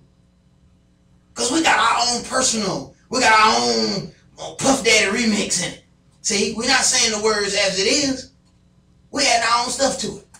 Go ahead. I just laughed about what you said about slavery. Because you would be sitting there going, Lord, please don't let this man kill me. And everybody else saying, Lord, please don't let him kill him. Right, right. Praying for each other. That's what them songs was about. What people didn't know, we were talking in them songs. So nobody feel like them the happiest nigga slaves I've seen in my life. All they do is just sing all day long. I love them old happy nigga slaves. I love them, I love them, I love them. Little do they know, we singing. Ooh, he come, he come. They letting them know, you better hurry up and get them damn watermelons and get on back here, boy, so we need They singing, they letting them know, hey, boy, a whooping coming around the corner. Whooping come around the corner, boy. You know it. So they listening. Now they way over here trying to get some watermelon, because understand, they still starving us, although we working to death. So they got to go steal food to survive. So somebody got to do that. And if that one person get caught, you know he going to get beat to death. So somebody got to take that risk. And everybody else got to help back him up. So they singing and letting them know. And he listening and interpreting them songs and know exactly what it means. Turn this way, turn that way. They coming around this way, they coming around that way. Same way within this book. When you start learning certain things, let me tell you something. We're going to be able to stand amongst the unlearned and have our own conversation. And nobody knows what the hell we talking about but us. Which then gives us the ability to give each other instructions just by mentioning certain stories. Something might be happening, and a brother said, remember the story of, and everybody remembers certain ones. But a brother just say, remember Daniel in the lion's den? All of a sudden, brother start thinking about that story and start thinking about the situation that he in, and you automatically know what he's telling you to do. Now, you done gave that brother information on how to get out of this certain situation, and other people just looking around you like, what the hell are they talking about? Right. You get to speak on a higher level in another language that don't nobody else understand but the people in this world. Go ahead. Ezekiel chapter 20 and verse 6. In the day that I lifted up mine hand unto them, to bring them forth out of the land of Egypt into a land that I had espied for them, flowing with milk and honey, which is the glory of all lands. They tell you America is the land of milk and honey. Not according to Yahweh. Go ahead. Then said I unto them, cast you away every man the abomination of his eyes, and defile not yourselves with the idols of Egypt. I am Yahweh your El. Defile not yourselves with the idol of Egypt. As I pull out this dollar bill and I turn it on the back, I see an Egyptian pyramid with the all-seeing eye of Horus, an Egyptian god. Yet people say, oh, you talking about all that old stuff. Yeah, that's what he be talking about back then. This says Novus Ordo Seclorum, which is one world government, on the back of a dollar bill. But this is supposed to be a Christian country. So why is there an Egyptian god on the back of the most circulated denomination of currency? You might not have a whole bunch of 10s, 5s, 20s, or hundreds. But you got a whole lot of these one. So they want to make sure you saw this. So when he says, I will send them into Egypt again via ships, wait a minute. Wait a minute. I see the pyramids here. I see a pyramid. I see every house built in the form of a pyramid. We think all houses have to be pyramid shaped. No, they don't. All the roof just need to have a slight slope and all the water run off of it. You have to ask yourself, when you go downtown and you go to all them, how them buildings just look like blocks in the front. Because it's sloped behind that so all the water run off. And it don't need to be nothing but a slope. Think about how slight the slope is on your driveway. The water don't just sit there, right? It rolled down.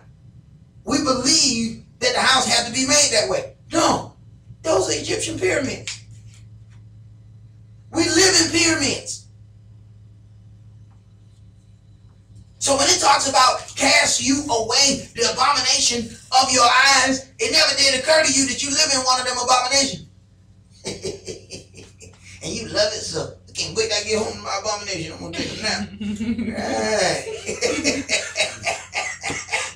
We can't wait to get our work so we can get to that abomination. And let me tell you something. And houses built just like the churches. Go home and look for the 3 pyramids on the front of your house.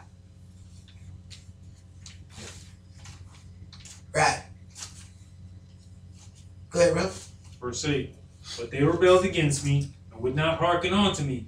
They did not every man cast away the abomination of their eyes, neither did they forsake the idols of Egypt. Then I said, I'll pour out my fury upon them, to accomplish my anger against them in the midst of the land of Egypt. But I wrought for my name's sake, that it should not be polluted before the heathen, among whom they were, in whose sight I made myself known unto them. Check this out. But I wrought for my name's sake, that it should not be polluted before the heathen. You are polluting Yahweh's name. You are blaspheming his name. When they say, these are Israelites, this is Israel. And then they look at the stuff that you do, and now Yahweh's holy name is getting blasphemed through your actions. You have to look at why they always show what we do on TV. They zoom in on our faces so that we look, incredibly horrifying to people. This is what the news shows. Go ahead. And bringing them forth out of the land of Egypt. Wherefore I caused them to go forth out of the land of Egypt, and brought them into the wilderness. And I gave them my statutes, and showed them my judgments, which if a man do, he shall even live in them. Right. This is an opportunity for Israel to be sanctified. So the same thing that happened before is the same thing that ends up happening again. Yahweh causes that time of separation, sanctification. Sanctified is separated. It's the same thing. See, we think sanctified sounds like a real good word. We're like, yeah, I'm sanctified. Ooh, that's that stuff people saying in church. Ooh, sanctified. Then they say, well, we must be desegregated. Wait a minute. You do know it's the same word, right? Sanctified means separated, and segregated means separated. It's the same word. If you gonna be sanctified, that means you are separated from all the other nations. You are separated from all those things. So understand, when they made the push for us to be integrated, that means I need for everything holy in you to come out.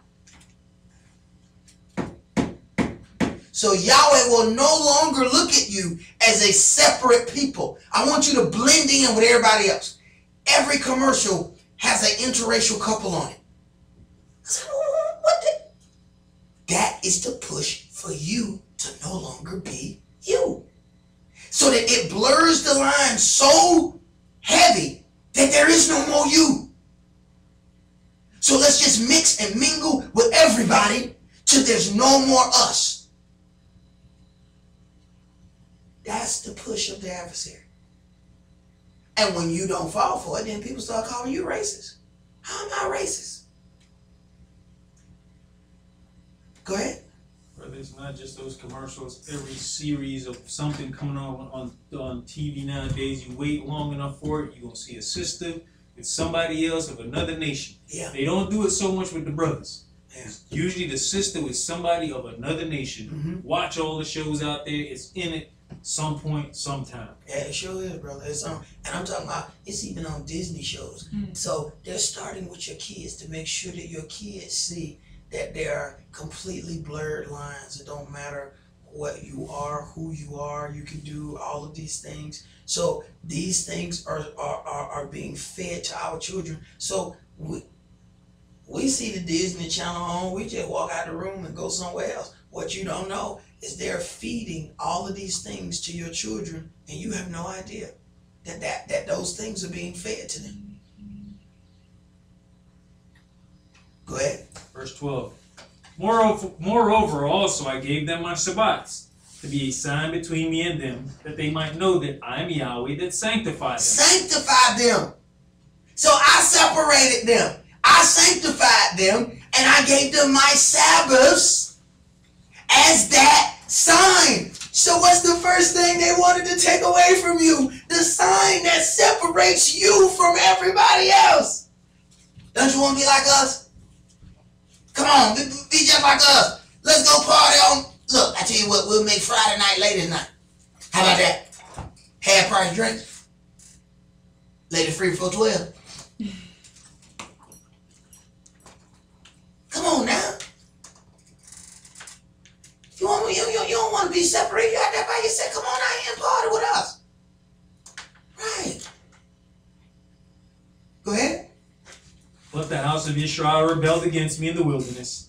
They walk not in my statutes, and they despise my judgments. Which if a man do, he shall even live in them.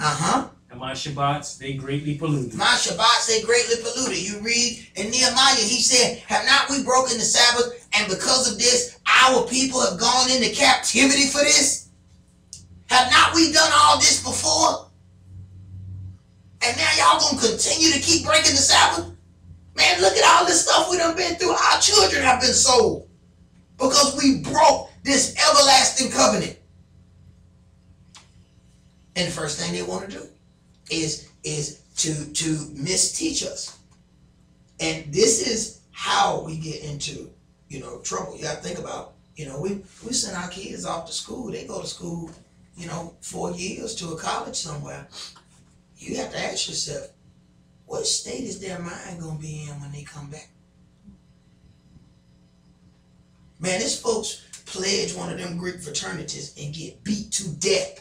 They have murder cases on these people who are pledging, and they beat these people so bad that they die. They're going to college, man.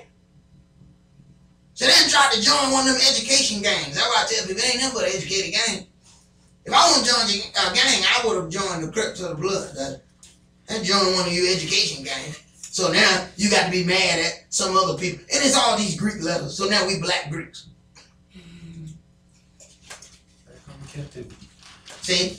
So then we got a bunch of black Greeks walking around, got problems with other black Greeks,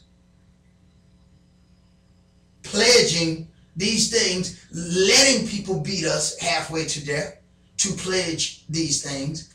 And part of all of the thing is drinking an enormous amount of alcohol and letting strange things happen to you. This is what you're learning at the same time you're supposed to be getting a education. So what kind of person are you returning back? When your baby come back home, how the hell they coming back? Cause see, you got them Romy Rome creeps. Remember Romy Rome from Martin? You got them creeps that be in college. Them 30-year-old creeps that just sit there and wait for the 18-year-old girl. How you doing, girl? That's all he do. That's all he do. He sit there with his 30-year-old self waiting for the brand new freshman to show up. I knew cats that it took them 8 years to get out of a 4-year college because that's all they were doing. Every year, how you doing, girl? You must be tired. You've been running through my mind all day long. Look, 18-year-old girl ain't got no restraint to deal with a 30-year-old man. This man doesn't live life. He running game on this little 18-year-old girl like she ain't never seen before. And this is what you shipped your daughter off for. That's the part that don't nobody want to talk about. half of all the rapes and all that stuff happened in college. And most of them sisters are embarrassed to talk about it. That they went to college and got raped. Go ahead, brother. Then I said, I would pour out my fear upon them in the wilderness to consume them. But I wrought for my name's sake, that it should not be polluted before the heathen, in whose sight I brought them out. Verse 15, yet I also lifted up my hand unto them in the wilderness, that I would not bring them into the land which I had given them, flowing with milk and honey, which is the glory of all lands. Right. So all them people think they slick and they just gonna go straight to Israel. Yahweh gonna do the same thing that he did then, is he gonna bring us out into the wilderness and he's gonna purge out them rebels. He's gonna give us those statutes and he's gonna see who gonna walk in it. But you know Jake gonna be out there trying to set up a Christmas tree. You know it.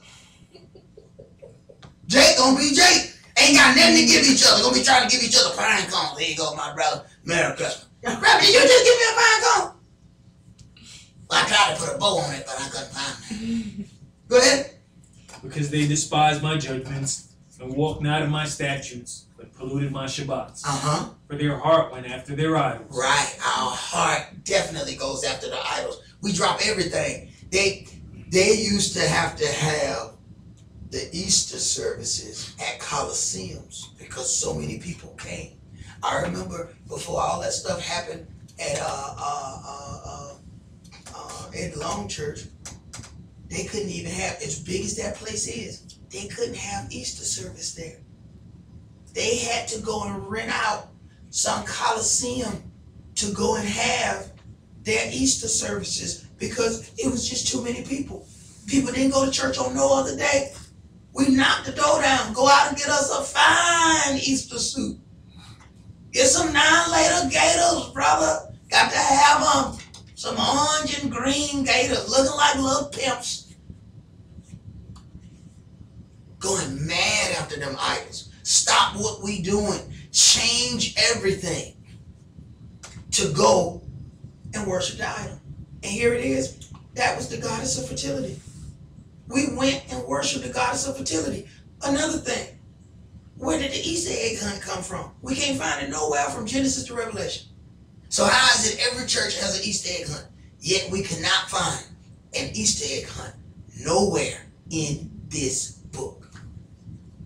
They got some hidden evil meetings that they ain't told us about. Because how all of them know it, but they can't show us where it come from. That's why your question needs to be forever. From this point on, show me that in the book. I don't care who you listening to. Hey, can you show me that? Show me what that's at. Go ahead. Nevertheless, mine eye spared them from destroying them.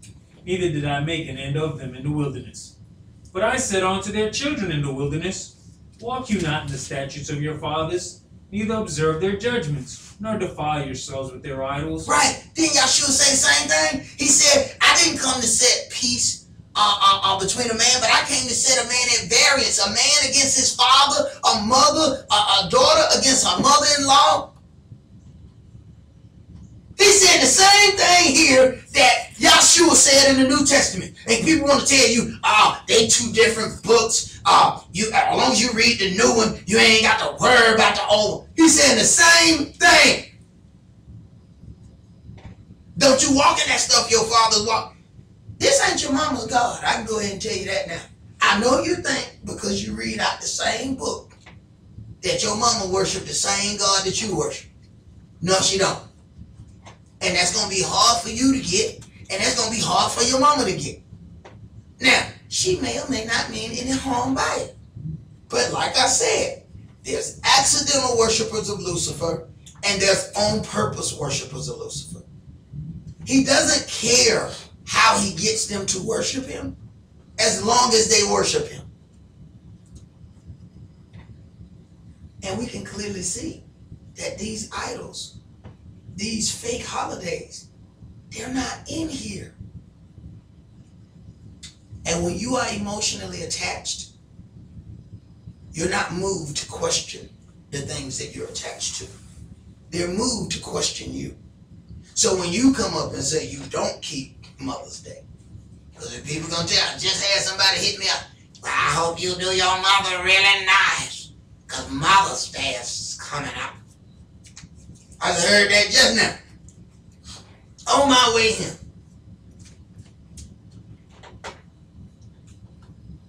Mind screw.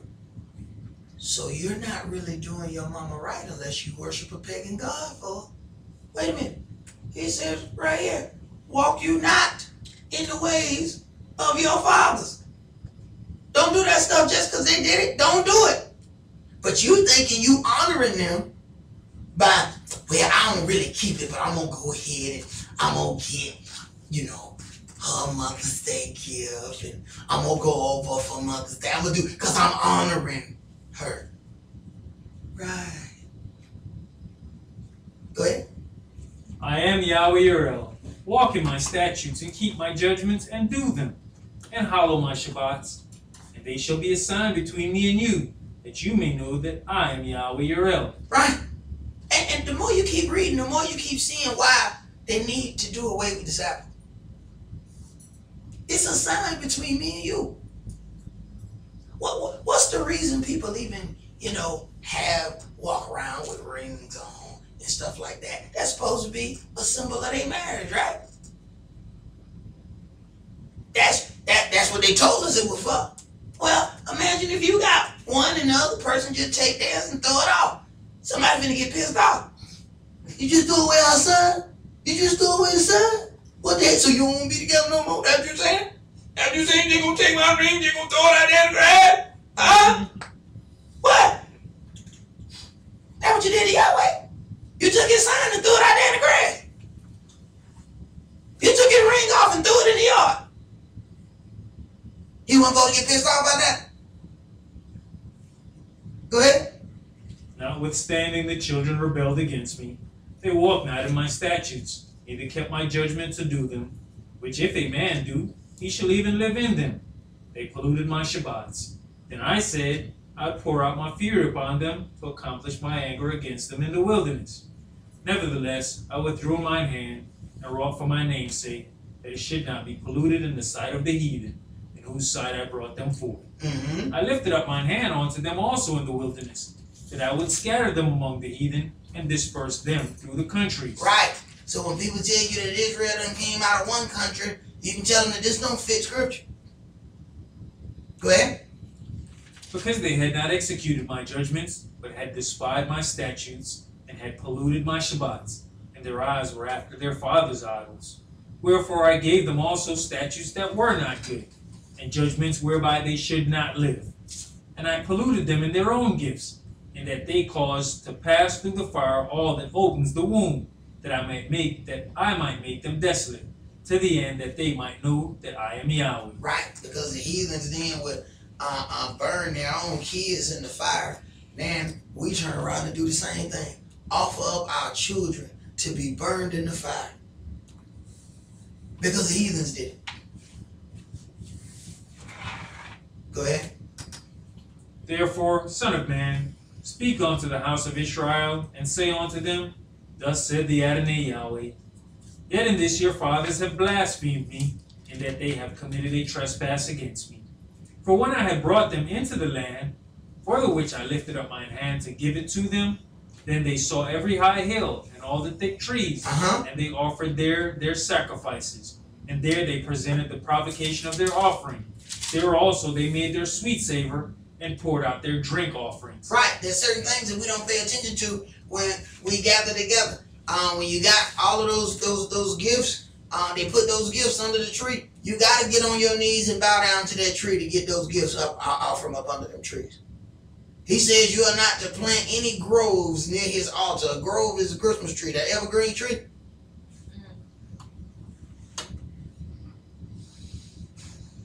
And we love that tree. I remember first coming out of this word and all the fights that was caused, boy. Hey, and every brother ended up having it, one way or another, coming in this word. Sometimes if these sisters have it. You start getting rid of that tree and boy, feelings come out. They love that tree.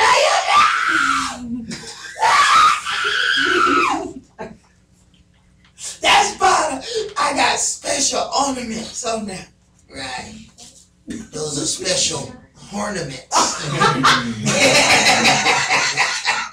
Those belong to the adversary. Those are ornaments, okay? We need to get rid of those. But see, when you're emotionally attached, that's all that matters. The level of that attachment. And it seems real. This is the power of how you can play with your own mind. I remember every year around Christmas time going to drive around to look at the Christmas lights. Oh my goodness, it would make me feel so good inside. Oh my goodness, I could just hug myself in the car. Oh, I felt so wonderful. Oh. Then I understood. Then I just ride by and I'm like, boy, they gonna have a highlight bill. And keep on driving. But you have to think about it. I was having chills when I looked. So it seemed real. So now when you try to explain to somebody who's stuck worshiping Lucifer, it's hard for them to hear you because they're like, no, I felt chills. I know this is real. That's what I thought about them Christmas tree lights. I just knew that was real. They would give me a chill riding around. See, I know y'all laughing because I ain't the only one. I know y'all done rolled and looked at some Christmas lights. We got in the car, bro. We didn't have nowhere to go. We got in the car for the express intent of looking at Christmas lights. Riding around because we knew where the one house was. Hey, we know they do it up every year. They do it so fine. They do it fine for Jesus. They go out for him. So we ride halfway across town because we know this one house, they gonna have all the idols on it. All the idols. And the whole yard, the roof, everything be lit up. Now how is it we were made to feel that feeling? And it was never real. The feeling was never real. But you couldn't tell yourself that sitting in that car. Sometimes we would just sit out there and just look at the house. It would be a line going to the houses, you know. Some people sit there for a little while, then they moved, and everybody move up. It was like this unspoken line. Hey, bro, you see that just left, man? Move up so we can get closer. Thank you. Bye-bye. You know what I'm saying? Like we had to drive through. We had to drive through Christmas light show.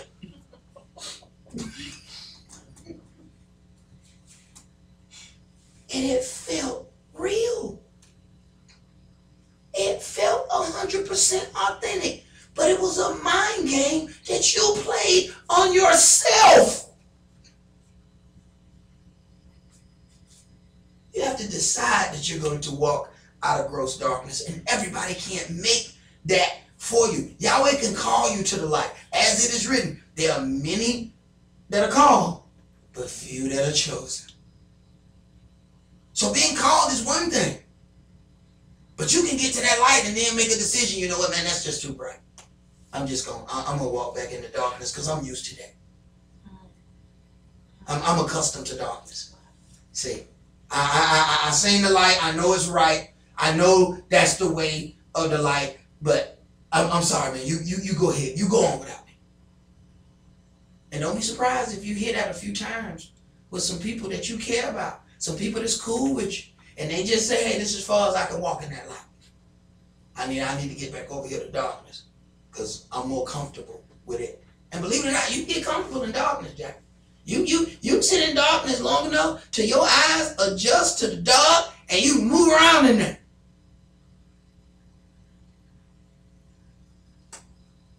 And sometimes people make that decision that they've come as far as they can go in that light.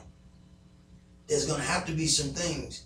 The part of being born again, the part of having a renewed mind and a renewed spirit is to allow yourself to hear some things in a different context than what you've heard it before. See, the adversary, the devil, knows how to get your feelings involved and get you poisoned against certain aspects. So that by the time you hear it, you ain't going to want to have nothing to do with the word. So he knows how to get that. And if you're not ready, you will actually believe that that feeling that you feel is real. Just like the Christmas lights. You're gonna swear down it's real and it's meant to do such and such. And it's the adversary telling you to go back toward darkness. So one thing I always tell people, as you move up on the level, so does the adversary and how he deals with you. So do understand, he dealt with you on that little romper room level because you was on that romper room level. But as soon as you start adding 1 plus 1, you starting to learn what a square and a triangle is. He said, oh, okay, well, let me. Yeah, they in there, they in preschool. So it's time for me to move up my preschool, my preschool hell. I was giving them toddler hell. See, I had them love training diaper, hell. Now I'm finna get up to that potty train hell now. Then you got elementary hell, and then you got high school hell. So as you grow, he gonna grow too. But Yahweh allow it because it's gonna make you a better servant. Without problems, you ain't really gonna grow. Them problems are going to help you. But that's all that we're gonna do for tonight. Let's leave out with a prayer.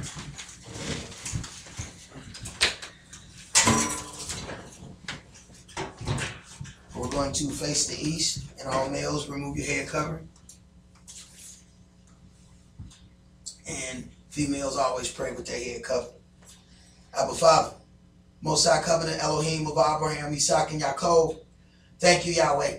We thank you for allowing us an opportunity. We thank you for allowing us the ability to have a venue whereby we can gather together and have a Bible study where we can read out of this legacy that you have left unto us.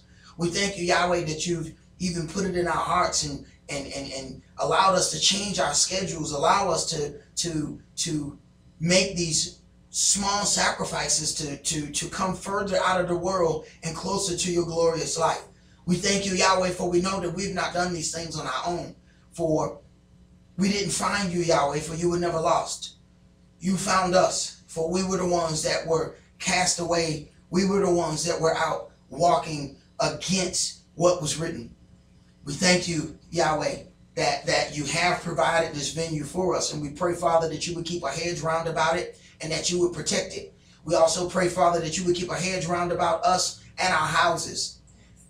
And we pray, Father, that you would also teach us how not to walk outside of that hedge. It is protection inside the hedge. Yahweh, please show us how not to walk outside the hedge, because when we do, Yahweh, we become fair game to the adversary, the devil. For he will automatically come to you and say, I did not kick down the hedge. They walked out of it. So I pray, Yahweh, that you would teach us how to walk inside that hedge so we are constantly inside of your protection. We ask these prayers not only for those who gather with us physically, but even those that gather by way of phones and by way of internet, those that gather out of a pure heart to serve you in truth and in spirit. In Yahshua HaMashiach's holy and divine name we pray. Amen and hallelujah. Hallelujah.